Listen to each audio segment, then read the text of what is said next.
A lot of business meetings and transactions, they never go past the first meeting because you've not been able to get them to open up to yourself. Every single one of us are selling something whether we want to or not. If you are just someone who easily forgets in the next 30 minutes, why would they open up to you in the first place?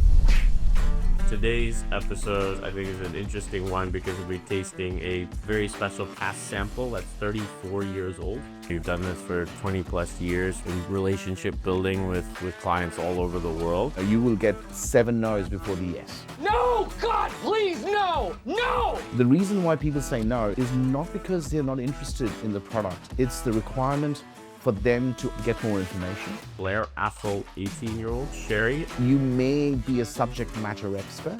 You've got to make a conscious effort to being able to have that ability to adapt. Caol Ila 12-year-old. You have to be the same in real life. So whatever you showcase on screen has to be the same person who you are in person. 14-year-old Caol Ila to age in a sherry cask. But the first time I ever had a drink was when I was 15 years old, and that was a whiskey. Well, why whiskey?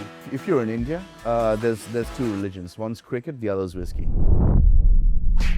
Hey guys, Rickesh here, the Whiskey Chief. Firstly, thank you so much for watching this. I really appreciate it.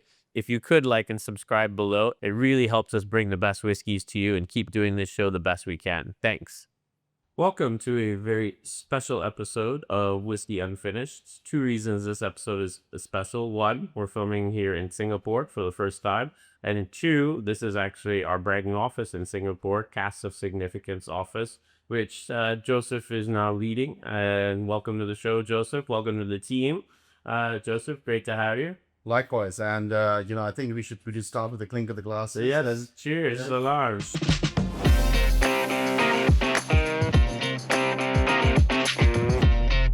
This first whiskey we're having here, and today's episode, I think, is an interesting one because we'll be tasting a Blair Atholl 18-year-old sherry. This is a PX sherry. We're going to do 2 sherry whiskeys and 2 PD whiskeys. And we'll go through a very special cask sample that's 34 years old. And then we're going to finish off with 2 Caol Ilas. So It's a bit older than me. yeah, just a bit older than you. Maybe, right? And we'll do 1 Caol Ila that's in bourbon, and we'll do 1 Caol Ila that's in sherry. So kind of fun to try Caol Ila, same whiskey, obviously same distillery, but in 2 very different cask finishes. So we'll get through some of the whiskeys, but wanted to really chat to you today about your experience over the last 20 plus years, right, across financial services, alternative assets, and a whole bunch of other things. But in researching a little bit about obviously your profile and background, I know one of the things that you like to say a lot, especially on LinkedIn, is people first always, right? What does that mean to you? Why is that such a big part of your philosophy? Well, to see, one of the main things about any kind of connection, whether it be a personal or a professional one, is I think with AI coming in and everything, it's just about having and building those relationships, getting past your normal banter, but actually focusing on actually on building that trust, that long-term connection. I think that is very, very important. And the only way you can do that is by being, open about what you are bringing to the table.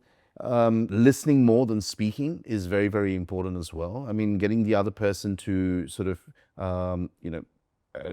open up, open themselves up. And I think that is important. But apart from that, people do not like to be treated as an account number. People like to be treated as a person, as a human being. And with a lot of different companies and associations that I have worked with or advised, that is one thing which I've always put at the foremost. Like, treat a person as an individual. Every single person is different. You can't sort of have a one-size-fits-all sort of mentality, which a lot of people do in today's world, just to cut corners. But in building a lifelong relationship, there's no corners that you can actually look at cutting to make it, very, very successful moving forward. And one thing you said there, transparency, right? Being Yeah. open, that's kind of the key to building a strong relationship with someone. What are some of the other keys in your experience now? You've done this for 20 plus years, right? In sales and in relationship building with clients all over the world. What is the key to you to, like, how would you define a successful, relationship?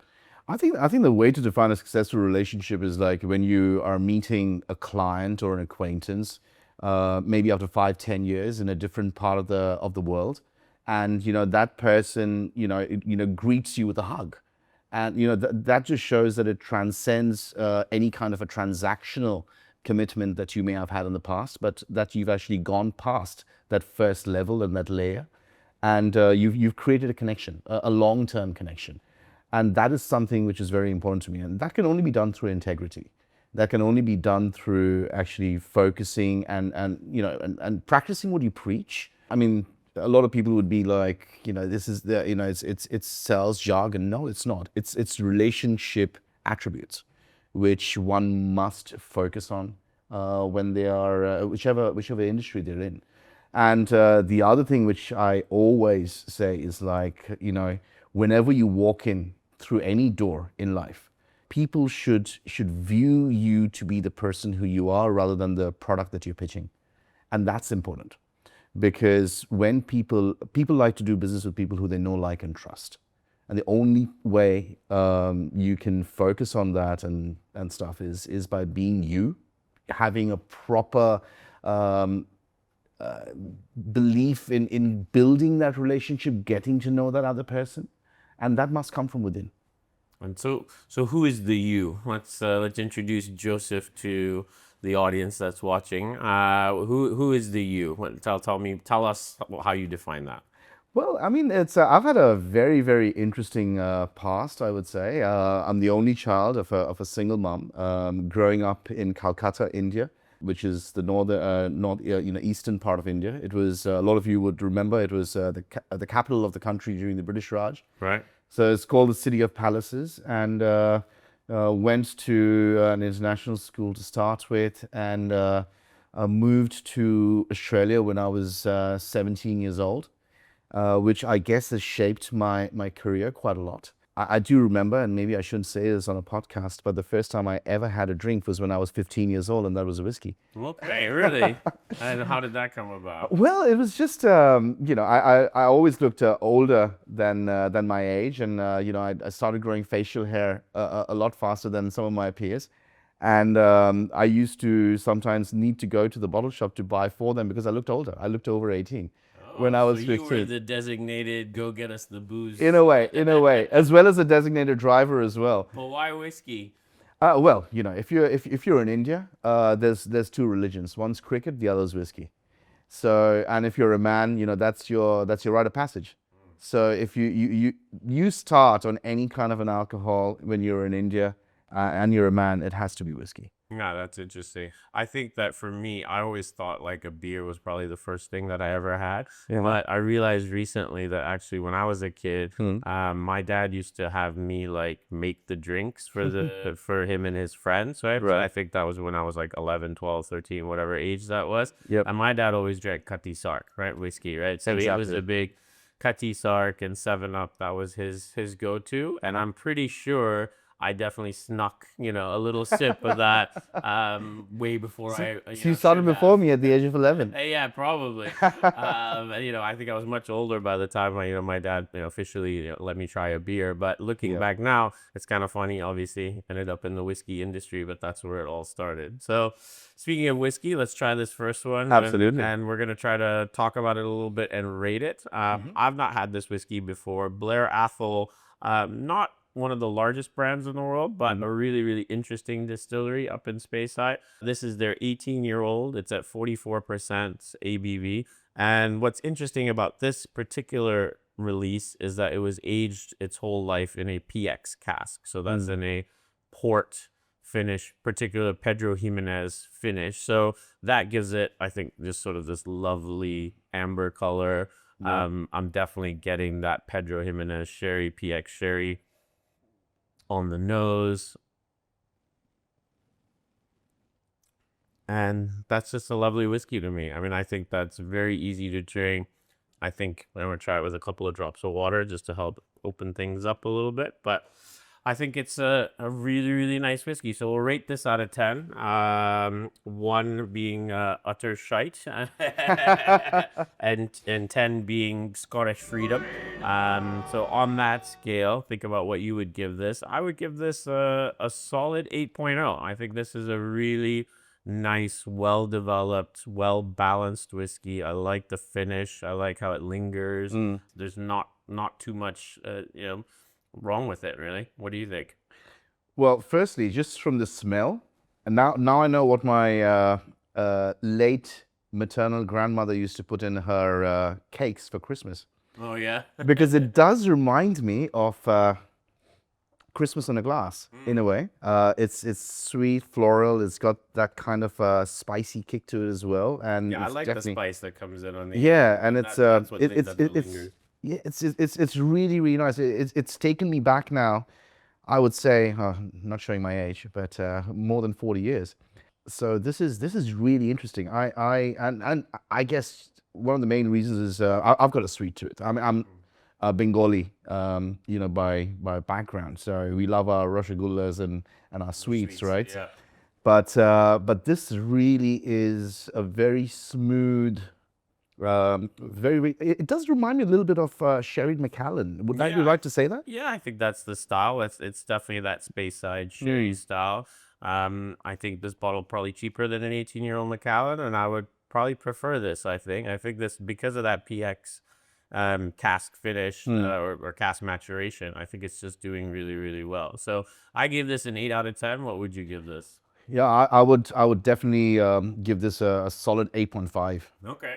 out of We're 10. starting pretty high then. We're in good place. Without a shadow of a doubt. And I think the additional 0.5 goes to because it brings back memories of my maternal grandmother. Oh, cheers. Thank you, Rickesh. This is special. This is really special. So And so talking about a bit more about your history, going from, India to Australia, Yep. then you've been here in Singapore for how long now? since 2013, so coming up on my 14th year. Yeah, a long time. Yep, So yep. you spent considerable time in all of these different countries. That is correct. How has that shaped your view of the world? And now coming back to talking about relationships with customers, that you've been managing, I'm guessing hundreds or maybe even thousands. So people that you've spoken to over the years, how has, your journey through these different countries shaped that? Well, firstly, I only started drinking beer when I moved to Australia. Okay. So So you had to. I had to because it's such a beer culture. But the thing about it's a great question you ask, because a lot of people think that it's regardless of geography. If you're in a similar industry, the same kind of approach gets you the same kind of results. It is not the truth in any way. Like in Australia, something which is very, very clear is that you've got to be direct, you've got to be authentic, and most deals are done during lunch at a pub over a couple of pints of beer. Right.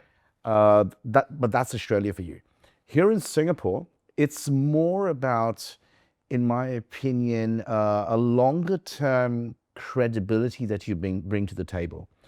People who can vouch for you matter in a big manner, I would say, in the Asian kind of headspace. So you mean like getting a referral from Yes. someone, an introduction is how Yes. things usually start. Absolutely. Look, while in Australia, obviously referrals are also great, but out there, people want you to be direct. People want you to not beat around the bush. People want you to authentically tell them the value that you're bringing to the table. While in the Singapore, rather Asian structure, it's a little bit slower, I would say. It's more about relationship building. It's not about talking about the numbers and the specifications and stuff. No, it's about finding out more about the needs and requirements of the people and what they're actually looking for. While in Australia, it's more about, mate, get to the point quick. I don't have all day to talk about it. You got half an hour to sell me the sizzle. Okay. So it's very different. But Do you yeah. prefer one versus the other, now having lived in both, different kinds of environments? That's an interesting question, because a lot of people have actually asked me that, like, which corporate structure, business structure I prefer. I think I prefer a mixture of both. I think it's important to build a relationship with someone, but also not beat around the bush, and that's important. So you've got to be direct, but you've got to be authentic, and that can only be done through integrity. That can only be done through focusing on the needs and requirements of your customer. It doesn't matter whether it's in in property, or whether it's in commodities, or whether it's in alternative tangible assets. Every single person, without a shadow of a doubt, and that's just human nature, they don't want to be treated as an account number. They want to be treated as a person. It's not a one-size-fits-all strategy. But I guess the little difference that I have seen, which gives you a little bit of an edge, based on my experience in two very diverse geographies, but pretty close to each other, is just being able to adapt, through both of these places, and being able to sort of cut through the jargon, get to the basics, and showcase the long-term value of the relationship. I think that's important. Well, it sounds like it's a lot of hard work too. 100%. Keeping in touch, even with hundreds of people, or over 1,000 people, that must take up most of your time. Absolutely. Like, I mean, anyone who's ever been in sales would say that you will get 7 no's before the yes, and that could be from the one same person. Right. The reason why people say no is not because they're not interested in the product. It's the requirement for them to either get more information, or they don't trust you enough yet, or they don't know about the product or you yet. So that's where you've got to be consistent in your behavior. Not be aggressive and not be pushy, but be consistent. Consistency is essential. You can't be I used to say something on LinkedIn very often before. You have to be the same in real life and in your real life. So whatever you showcase on screen has to be the same person who you are in person. Do you think that's difficult now, Oh. especially because of how social media has adapted? And look, I think social Yeah. media particularly is full of people's best life, right? Exactly, Like all exactly. they're showing off is being on holiday at the beach or whatever. People rarely share challenges or difficulties that they're having, which is part of everyone's life. Like there's nobody who's happy all the time. That's not reality in life, right? And everyone's facing all kinds of different things that in their challenges. So how do you match those things up? Again, just being you, and just making a consistent effort to be the real person in all circumstances. It's hard, believe me. It is not an easy thing to do. But I'll give you an example. A couple of days ago, I met a person at a pub, and his mates left him, and we just sat around, having a beer. And he asked me what I did for a living, and I was like, with regards to whiskey appreciation and stuff. And he was very, very interested, and he was like, I want to buy something. Can you help me? I was like, hang on. It's not about the transaction. Let's get to know each other better first, because I want to be able to advise you, not just transact with you. And he was taken aback, and he was like, that's something I've never heard before. So that is an important trait. And that is where I think a lot of youngsters, again, maybe I'm showing my age, they focus too quickly on the end result. But there are no shortcuts to building a lifelong relationship. You've got to do the hard yards. You've got to put in the effort. You've got to put in the effort of not just portraying your identity to your customer, but also understanding what each and every one of them require and want, and what their needs are. And that takes time. It's not an overnight thing. Yeah, and I think, well, we live in a world of instant gratification, so I think Exactly. it's hard for people to put in the time with that. But I think also now, right, with AI, there's just more and more automated responses, or my emails get drafted by AI, right, or edited at least. So there's just so much of that hopefully, I guess, the idea with the advancement in AI is that we should all have more time to have these kind of relationships. But I think really it's just going to be a lot of AI talking to a lot of AI. Moving forward. Oh yeah, all over Yeah. all over the place. Right. Let's move on and try our second whiskey here, Sure. and we can always come back to this one.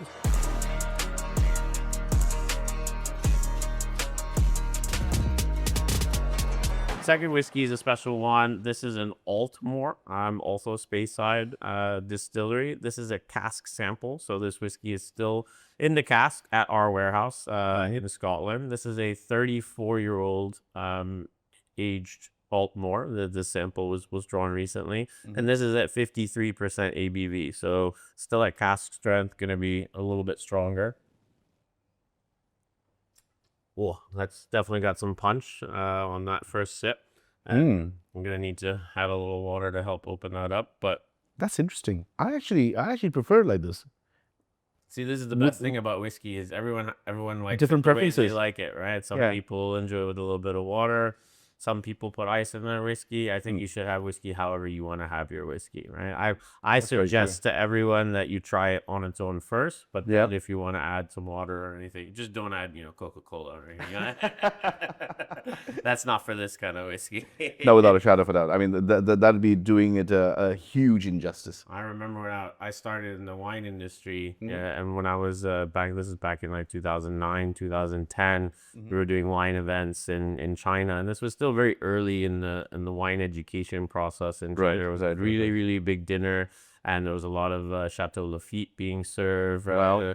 Fantastic. And there was definitely clients there like pouring a bit of Coca-Cola into their Chateau Lafite. 'Cause Into the wine. they just wanted that sweetness, right? They just didn't know any better. Yeah, fair enough. I'm sure they learned and kind of were told what to do properly. But everyone's on their different journey, right? Of learning about different things. What's your whiskey journey been like? If you think back to 15 years old when you were illegally purchasing whiskey to now working in the whiskey industry and trying these kinds of whiskeys, how's it evolved? Well, I would say that my first ever whiskey was a Seagram's Royal Stag, Okay. which is a blended Indian whiskey, and those are one of the cheapest ones you can buy with pocket money, right? And having saved up a few months of pocket money is how you could you could get it at that time. But obviously, I started with blended Indian whiskies, and then gradually moved into blended malts, I would say.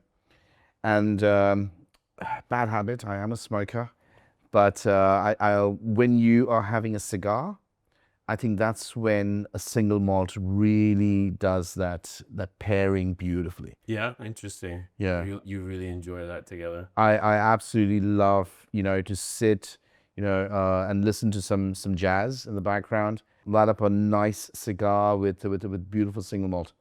But I must say, Sounds classic. yeah, I know. But I mean, I must say, I am very, very sort of, I love my sweeter sherried bottles. Yeah. I would say. Well, this is where we're at today, right? And so Yeah. this Altmore, 34 years old, I think definitely has the sweetness that the Blair Atholl has, but doesn't have the spiciness. And I think It the doesn't have the spiciness, correct? spiciness, I don't know if some of that came from maybe from the PX or the concentration, but this cask of some type of sherry, but not PX. And I think this is obviously considerably older, so it's a lot smoother in my opinion. I mean, it's very, very easy, very flowing whiskey. But actually, for me, I think I actually preferred the Blair Atholl, surprisingly. So I would give this a solid 7.8. That's my score. How about you? It's a great whiskey, but yeah, it sort of loses out a little bit to the Blair Atholl for me as well. I would give it a solid 8. Okay. Yeah. Yeah. It's It's really drinkable, and without even mixing any water in it. At Actually, 53% ABV. That's- I'm impressed. Yeah, no, it's Amazing. well, and it's slightly younger than me anyway, so slightly older than me. So talking about you were talking about whiskey and your journey with whiskey. And that's the journey I think I see a lot, particularly in places like India. So I just spent some time in Pune and Mumbai and also in Delhi a few months back. And you're from Calcutta, and obviously I assume go back home. What do you see as the evolution of whiskey drinking in India? What are some of the current trends? I think at this present moment, I mean the advent of single malts and Scottish blends. I'm talking about and I'm not talking just about the Johnny Walker Reds. I think a standard go-to at anyone's house would generally be, if it's a blended whiskey, it would be a Chivas, maybe an 18, or a special bottling of a Johnny Walker, for example. Or definitely, I mean, Caol Ila's, I mean, we're obviously going to be tasting a few before, after. Caol Ila's, Lagavulins, Lafroig, these are very, very common, and obviously the Macallans. Yeah. So love their Macallan. people love their Macallans and their Glens as well, the Glenfiddichs and the Glenlivets as well.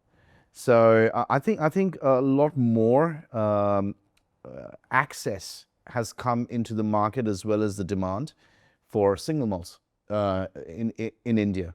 Like nowadays, especially at weddings and stuff. I mean, there are I would say like hundreds of bottles of single malts being opened, during the events. Yeah, and everyone's going for the whiskey. And the big fat Indian wedding, it goes on for like 20 days Yeah, and 500 people every night. which is a great part of it. Yeah, I agree. I mean, I saw a lot of interest in whiskey, and I think the big shift that I saw when I was in India is it is a little bit less blend and it is a little bit more single malt now. Like that shift is definitely happening across India. You're absolutely right. Like I'll give you just a personal anecdote, essentially. So a lot of us know about a well-known Indian single malt named Amrut. Yes, very famous. Very famous, very, very famous. And so I try to go back to India maybe once a year, and I catch up with all my old mates, of course. And all of us, it's interesting. So every single time we catch up, we make it a point to start from where our roots were. Okay. So we will, with Seagram's Royal Stag, we buy one small bottle and we do a bottoms up, like with a small shot. And then we go into our single malts, which we are now accustomed to. Right. But we always start there. We always start with an RS, or we used to call it RS Royal Stag, or an IB Imperial Blue. And how does it taste when you go back to it now? We flinch. It's not maybe the most enjoyable, but it's part of your experience. It brings back memories. It brings back, memories of time you can't get back. And that is something very, very important. It takes you back to your roots, in a way. But I love single malts. But again, back to the Amrut story. I've never had any of my friends buy Amrut while they're in India, but we will buy it when we're overseas. Why is that? It's an interesting element. I think it's just it's a matter of loyalty, perhaps, when you are overseas and you want to give back to your Indian heritage and call it back, maybe. Some nationalistic pride. Element, Yep. nationalistic pride. When you're sitting down with non-Indians, you want to boast about, hey, listen, we've got an Indian whiskey which was voted the number one, single malt at one stage, as well. So it's a matter of national pride. But when you're in India, when you're getting a similar Scottish single malt for around the same price, why would you have something which is done within the country? Yeah, well, I think that's a totally different offering, right? Exactly. So that's, I think, one of the main reasons. I mean, I could be wrong. We can look up some numbers, but it's interesting. None of my friends buy Amrut while in India. Yeah, they only drink it when They only drink it when they're traveling. Interesting. So coming back to talking about traveling and all of your careers that you've had. So you've been in property, is that right? Financial services. Yep. Spent some time art. So you moved around quite a bit. What are some of the key learnings you have from pivoting across all these different industries, and why? Why have you decided in your life to move across so many different things? Well, it's an interesting question because I started off my career with Telstra, the telecom sector back in Melbourne, and then I moved into financial advisory in the property sector, which I worked in for about 6 years, and that was in Australia. And then I started moving into branding and strategy, and more into a management consulting role on an independent basis, focusing on client relationships, go-to-market strategies, etc. Had the opportunity to go into even renewable energy, for that matter. And I think the reasoning behind me having worked for a few different industries was because I've always had long-term careers at my particular companies, but I've also done independent consulting on the side. I'm one of these guys who, goes to sleep at 2 a.m. and wakes up at 7. My mind's always racing. I want to do something. I want to keep myself busy. And, it's not about me getting complacent or me, not liking what I'm presently doing. It's just that, I know I can bring a lot more to the table. And it's about making a difference. So I think across all the industries, I would say one of the major learnings that I've had is adaptability. And I think that is something which, unfortunately, it was thrust upon all of us due to COVID, Right. where all the rule books were thrown out of the window. But only the people who have been adaptable, open to change, open to new ways of dealing with business or with prospects, essentially, they are the ones who have come out on the other side, being successful. One thing which I'd like to definitely add here is the most successful people in that I have seen aren't the smartest. They are the most successful people are the ones who focus more on relationship building. You don't have to be the smartest. It's not about having that innate inner talent. It's about working towards building that influence around your circle, so that people know about you, know of you. People talk about you, and whenever they do, they talk about you in a positive manner. It's not about the numbers that you bring to the table. It's about how you make people feel. And I think that is something which is very, very important. That's something without a shadow of a doubt, which can't be surpassed or replaced by AI. Thankfully, there's still something. Without Maybe. no, I'm certain about that. I think the human touch is important. Like us sitting together, face to face, is so much better than talking over a Zoom call. Yeah. And us being able to clink a glass and the sound of it. Yeah. That's important. Yeah, I That's think we the learned connection. that during COVID, especially, right, when all Exactly. of us were stuck. And We're yearning for that human connection. yeah, everyone did way too much Zoom Exactly. calls and video calls, and Yeah. but now I think there's a little bit more balance, and things are a bit back to normal at least. So Absolutely. and going back to talking about all these different industries, so Yep. tell me a bit more. Why did you choose to move around? Was it just opportunity? Was it, as you said, you wanted to continue to further yourself? Is that why you decided to move around these different industries? Yeah, I mean, furthering myself, that's a great point you bring up. I'm a big believer in lifelong learning. And when I moved to Singapore, I started working in a family office environment. And then I decided to move into the regulated sector of the insurance industry with Manulife. And that was not a learning curve, because I did come from a finance background completely, but I had to redo everything, all my certifications again in Singapore, because it was just not recognized. Jurisdiction, yeah. Different jurisdictions. But it just showed me that even though that you may be a subject matter expert, you have to be agile enough to be able to adapt in your present surroundings. And that is a conscious effort. It's not something that just happens, out of the blue and it just happens naturally. No, you've got to make a conscious effort to being able to have that ability to adapt And I think that's very, very important. And You got to keep yourself out. Where do you think you got that from? Because this ability to adapt. I mean, I'm an entrepreneur. I've always been an entrepreneur. I think the ability to adapt is probably the number one prerequisite to being an entrepreneur, because whatever your business plan is, I can guarantee you that's not exactly how things are going to turn out, because the world moves, things change, and you have to be able to adapt to what your customers want, to what your competitors are doing, to what you're trying to achieve, to technology advancements, to geopolitical changes, right? Yeah. Right. We find ourselves in the world today with two big wars, and people are having to adapt to a whole lot of things, right? And tariffs and all that kind of stuff. So let's talk about, needing to adapt. Where did that start for you? How did you develop that? Or if you're somebody listening today who doesn't think that they can adapt, how did they, get a chance to do that? Well, I think sometimes you're forced to adapt, and it's how you actually take to it. It's not always something that you plan.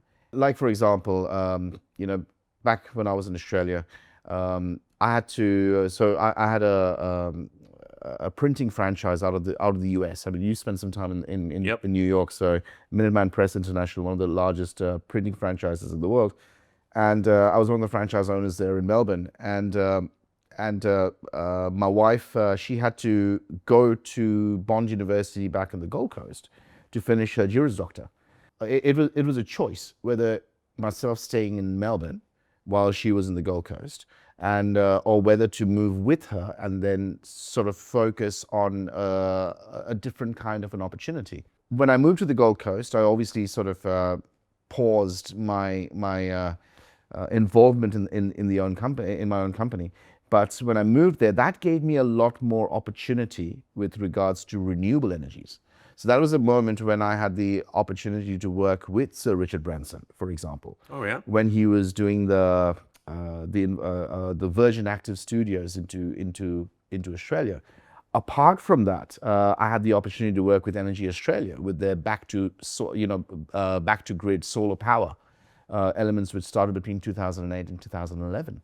If I had not made that conscious choice of moving cities and basically just giving it an opportunity to see what's out there, if I had stayed in my my comfort zone, I wouldn't have had a lot of the experiences that I've had today. Yeah. Well, so did you work directly with Richard Brandt? Yes, I've had the opportunity to meet him twice. What Great was that guy. like? Tell us about The first time I met him, I was 21, and I do remember we were sitting down for a coffee, similar proximity, and I couldn't talk. it. You were in. Yeah, I was just in hallowed be thy name, Right. mode. And I remember he reached over and patted me on the shoulder saying, "Young man, it's okay. I'm a real human being." I've heard he's very approachable, right? He's very Unbelievably down to approachable. earth. He's not, obviously, I don't know, whatever he is. Doesn't hundreds have of millions any or airs at all. billionaire. Right. Doesn't have any airs at all. He's just a normal human being in front of you. He treats you as a person. Absolutely. I mean, I would say that he's one of my business idols. Just the way, and it's because of the way he treats people. I mean, he may have had business failures and successes. That's not, up for question here. It's about how he treats his people. Yeah. Yep. And well, and I was just gonna add, I think one of my mentors and business mentors, what I've loved about him, his name is Gary Bennett, and been an investor in our business and supported me for over 12 years. I've always noticed from the beginning when I met him is he treats everyone the same, whether it's the person who's cleaning something, Yes. or somebody who's a very, very rich, successful business person. Exactly. He treats everyone the same, and he treats them all very well. And I mean, people love him for that. It's something I've always admired about him, and I think that's a great philosophy to approach life with if you can. Without a shadow of a doubt, and that's definitely something which I definitely am trying to teach my 3 kids, because that's a philosophy which actually my mum instilled in me from a very, very young age. Treat every single person the exact same way. And how do you do that with your kids? How are you teaching them that? Just by little things. just example. By last year we went to Jakarta, and we went to this coffee farm, and the lady there, her daily salary was compared to Singapore dollars was $10 a day, $10 a day, and I actually sat my kids down and I was like, y'all spend $10 a day in school for your lunch. Imagine that. Right. And in that $10 a day, she is running her family. She's paying rent. She's got 2 kids who are going to school, etc. Obviously, you know, I'm sure she's got a partner who works as well, but it's the reality of life. So, but does that mean just because that person is comparably earning similar to what my kids are spending on a daily basis, does that make my kids more superior? No. What if the tables were turned? So that is something which is important. Humility is important. Acceptance is important. Having respect for the other person is important. I'm a huge believer in karma. Huge believer. I'm like, you know, what you sow, so shall you reap. And that is something, obviously, you know, having been brought up as a Christian, that's something, you know, you get from the Bible. But it's just something which has been hammered into me, and that's something which I appreciate, and that's I strive to live by. Yeah, I think it's about appreciating what you have, right? Exactly. As leading by example as well. Yes. It reminds me of a story I heard recently. I'll share it with you in a second.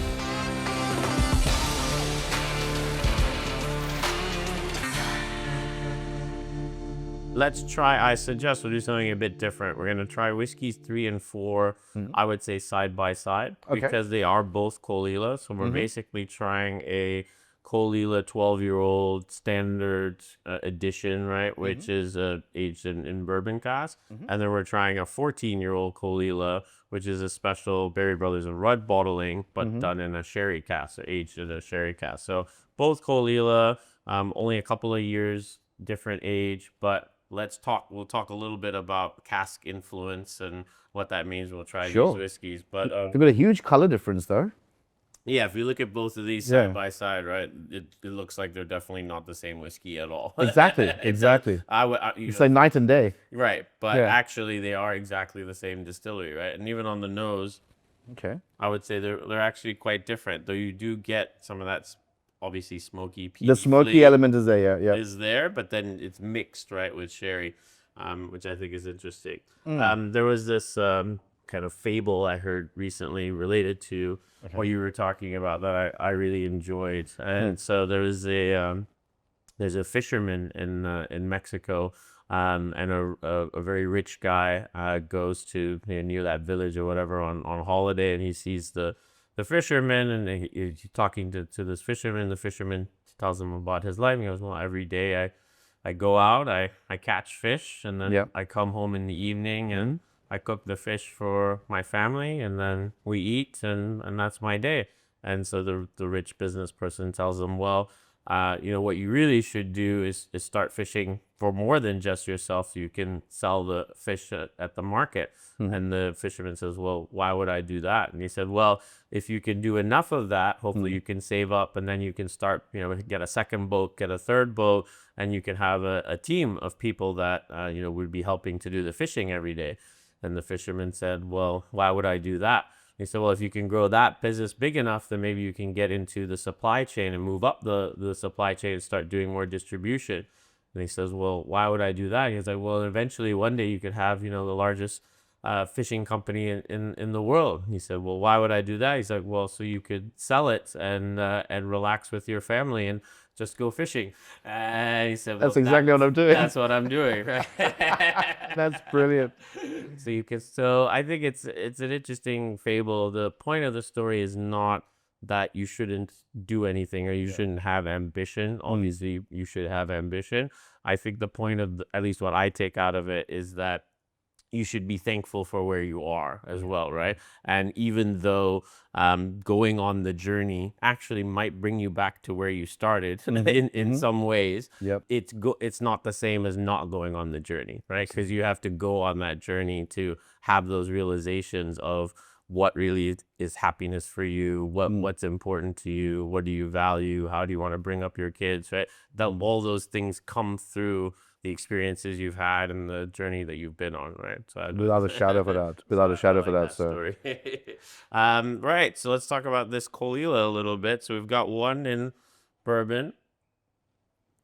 Now, are you a peaty whiskey guy? Do you like your peaty whiskey? You've said a few times where you like the sherry stuff, and that takes you back to your roots in India. But what about peaty? I'm not a peat heavy drinker. Let's put it that way. But you do smoke and you like cigars. know. So that's interesting. And Actually, 'cause everyone- this is very smoky. I would have Correct. thought, Correct. you know, that because you're a smoker, that you would That's actually right. enjoy this. And most of my friends, back in India, even in Australia, and even here as well, I mean, who are smokers, they love their peat, peat whiskeys. But I must say, I mean, I've obviously tried. Their go-to is generally a Lagavulin 16. That is a classic whiskey. Yeah, absolutely. But which interestingly I don't like. Okay.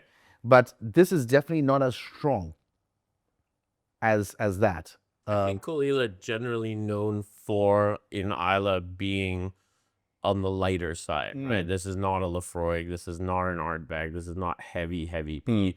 I'm also not a huge peat fan. Depends on the Right. whiskey. Right. But this is the kind of peat I enjoy. So I really like a Talisker. I like Oban, and I like Caol Ila. I think Caol Ila has a slightly lighter style of peat that I really enjoy.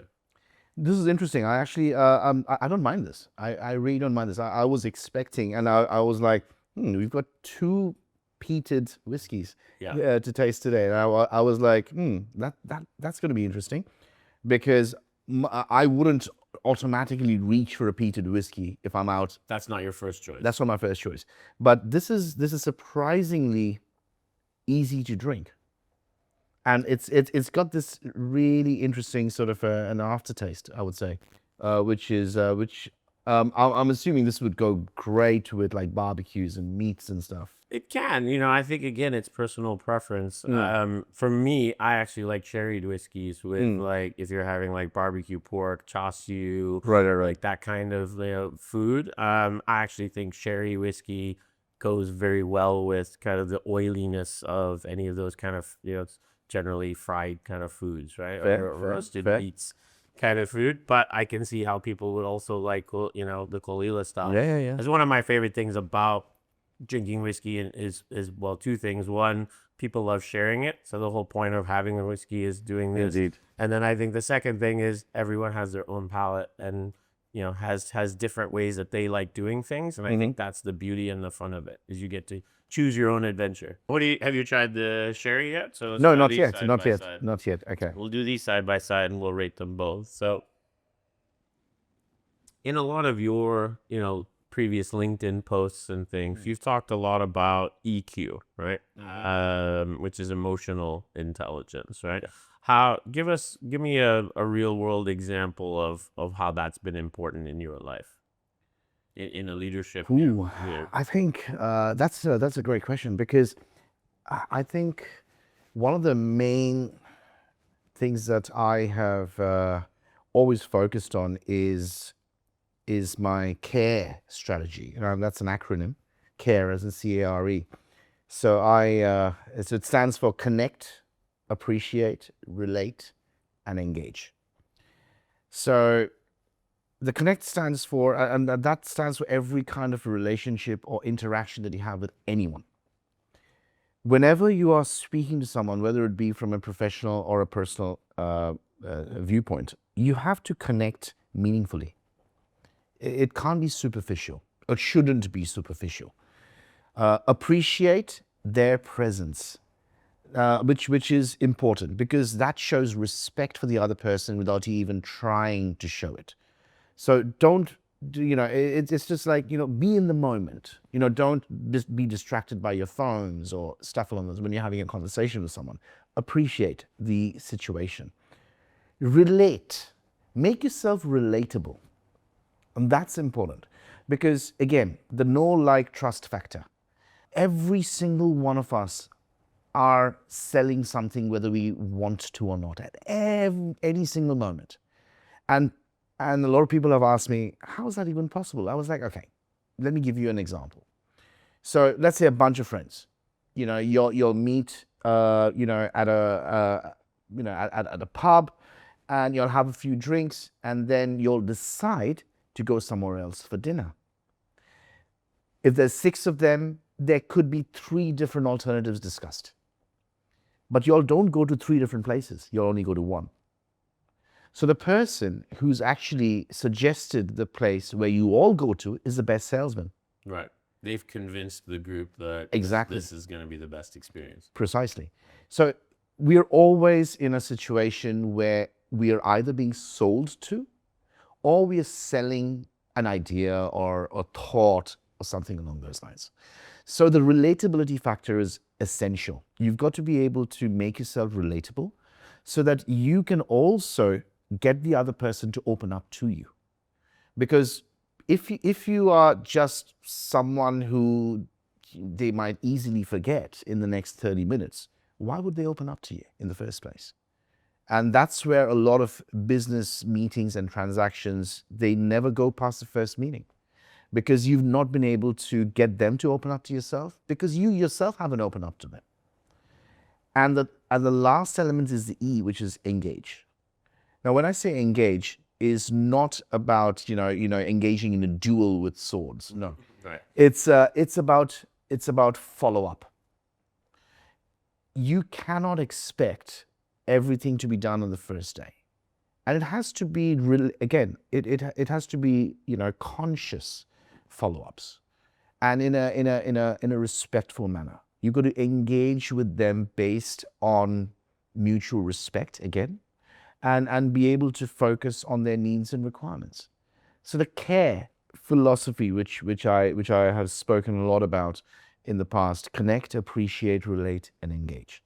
It's simple. You can key it into any kind of engagement or relationship or conversations that you have. Connect, appreciate, relate, make yourself relatable, and then engage meaningfully, and appreciate the other person's time. And that is very, very important, because I mean, like, especially with COVID, which was a huge eye-opener for every single person.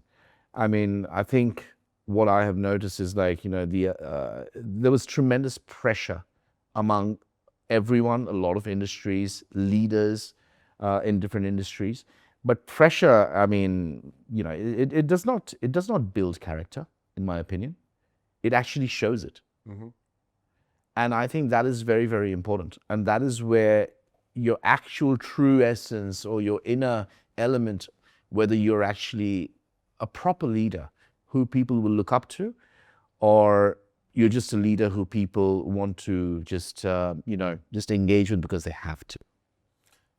So that first part of that, in terms of that engagement and wanting to be showing a bit of yourself, how do you do that? I know for me, I like to tell a story, right? So I'll usually tell something about myself through some kind of story to try to be relatable. How do you do it? It depends. And this is what I used to teach in a lot of sales trainings, etc. If you're on the phone, for example, so sometimes you're not always meeting in person. Especially during COVID, for example, when you're having Zoom conversations, etc. Look for cues in the background. Look for background noise. Listen to background noise, essentially. So, like when I was at Telstra and I was doing team training, I always used to be like, listen to background noise. If there's a piano playing in the background, or is there are they watching TV, or is there a lot of noise in the background? So a lot of people, and I'm sure we've all had it, we get these sales calls all the time, right? And they go straight into the pitch, without even asking you whether it's a good time, etc., etc. The first question that you should ask is ask for permission, because that's not what people normally do. That'll set yourself apart, because that again shows that you respect the other person, and that is important. But with regards to relatability, I think storytelling is great, but I focus on something is the amazing element that God gave us. He gave us 2 ears and 1 mouth. Listen twice as more as you speak. So I think that is important. Have lead-in questions. Do your research on the other person, if possible, as much as possible. And then, take it one step at a time from there. I like it very much. All right, so let's compare these Caol Ilas. Let's Yep. see where we end up. So I definitely like the sherry cask more, I have to say. you're biased there. I'm towards the biased. I'm sherry. biased. I'm biased.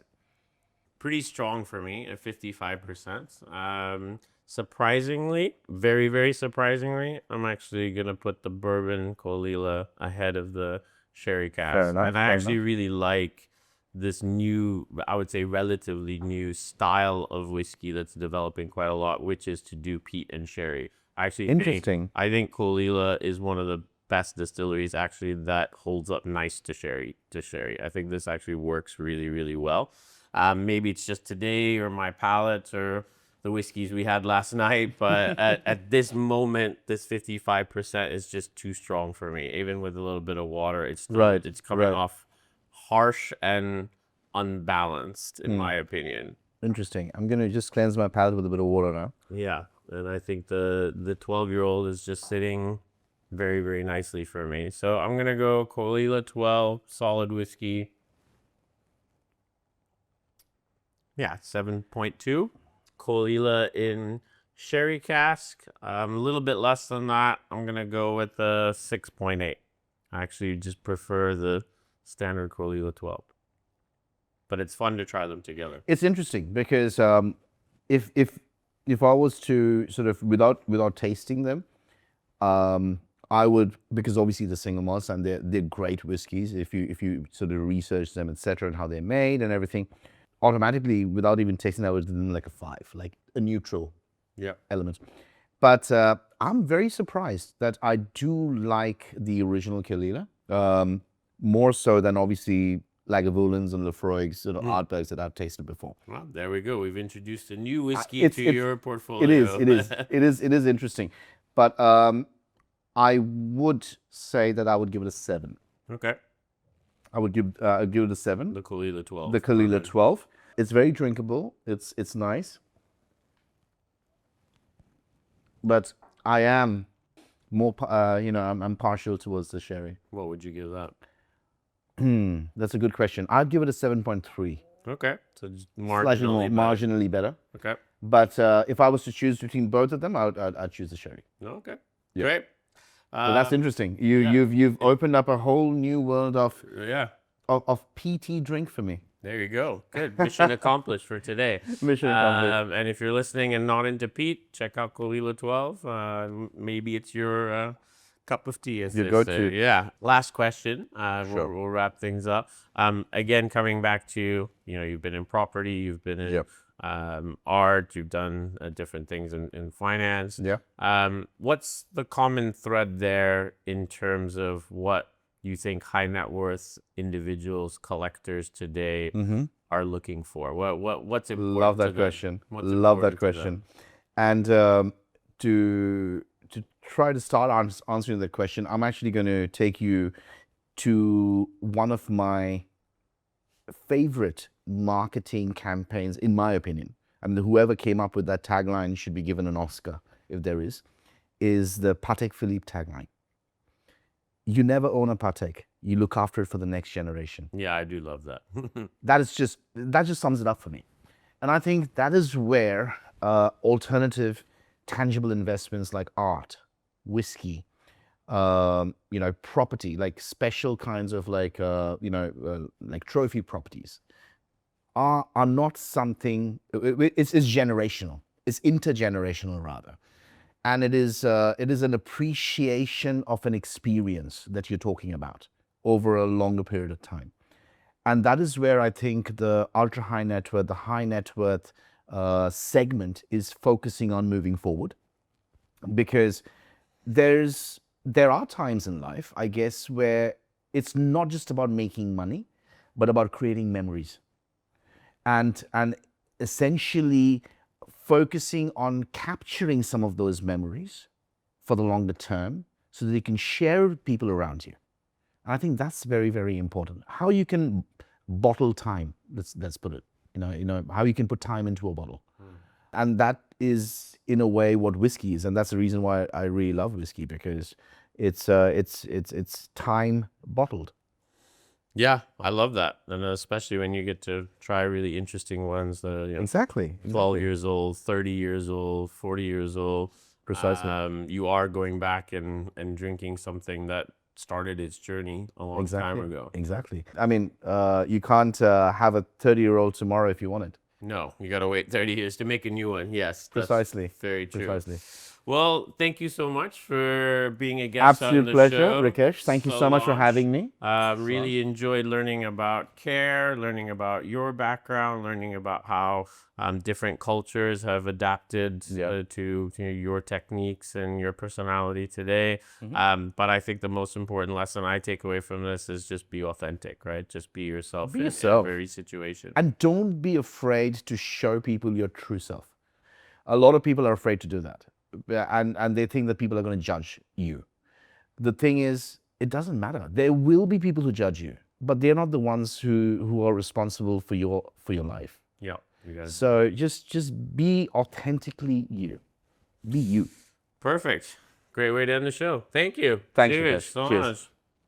Hey guys, Rickesh here, the Whiskey Chief. Firstly, thanks so much for watching this episode. It really means a lot to us. If you can, like and subscribe below. It just really helps us to keep bringing you the best whiskeys in the world. Solange, and I'll talk to you soon.